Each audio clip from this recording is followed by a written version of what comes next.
السلام عليكم. النهارده ان شاء الله هنعمل شويه فول مدمس كده، حاجه كده اخر عظمه. تعالوا بقى نسمي الله ونشوف عملنا الطبق اللوز ده ازاي. جبت نص كيلو فول تدميس، والفول اللي اجيبه لازم يكون فاتح بالشكل ده علشان بعد لما يستوي ان شاء الله الفول ما يسودش، وكمان الميه بتاعته ما تبقاش غامقه.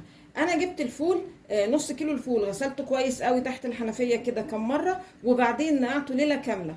يعني انا نقعاه الساعه 10 بالليل، دلوقتي الساعه 8 الصبح. وبعدين صفيته من ميه النقع وشطفته كم مره برضو كده تحت الحنفيه، وصفيته من الميه كويس قوي. وده شكله بعد النقع. الفول طبعا وزنه كمان بيزيد، يعني انا وزنته قبل النقع نص كيلو، بعد ما نقعته بقى كيلو. بعد كده هضيف على الفول نص كوبايه عدس اصفر،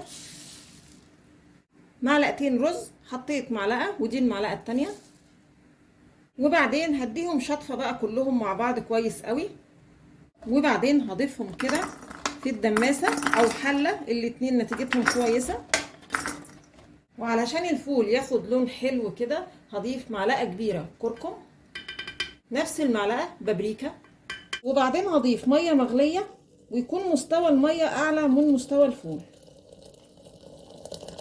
بالشكل ده. هقلب المكونات كده بقى مع بعض، وبعدين هنقل الدماسه على البوتاجاز. نقلت الدماسه على البوتاجاز، والنار في الاول تكون عاليه لحد الميه في الفول تغلي كمان مره.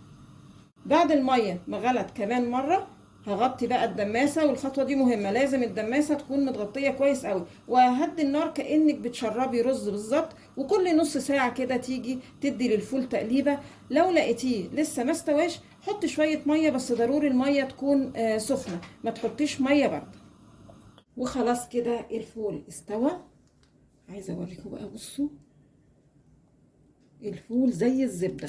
وكمان عايزه اوريكم الميه بتاعته، بصوا الميه حلوه قوي وفاتحه، ولا مغمقه ولا اي حاجه. ساعتين زمن بالظبط وطفيت على الفول. عايزه اقول لكم على حاجه، انا مش بحب اكبس الدماسه يعني بالفول، علشان الفول زي ما قلت لكم ياخد راحته كده في السوى. وكمان علشان جربت قبل كده ان انا احط فول كتير في الدماسه، فعلا الفول بيطلع مش مستوي، بيطلع بس الحبه اللي تحت بيبقوا مستويين، لكن الفول في اللي على الوش كده ما بيبقاش مستوي. بس بالطريقه دي انك ما تكبسيش الدماسه او الحله فول، دي بتبقى النتيجه احسن. وزي ما انتم شايفين الفول معايا الميه بتاعته تقيله مش صايص.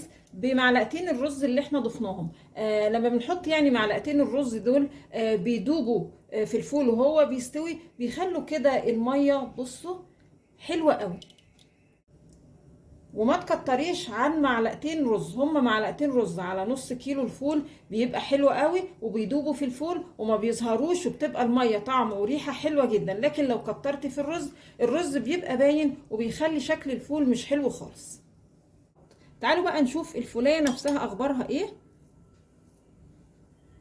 بصوا جيب واحده كده، بصوا ما بتاخدش وقت خالص. والقشره كمان ماسكه نفسها، يعني القشر مش يعني الفوله ما انفصلتش عن القشر. بصوا اهي دايبه خالص اهي. يا رب الفيديو البسيط ده النهارده يكون عجبكم، وانتظرونا ان شاء الله في فيديو جديد، وما تنسوش الاشتراك في القناه.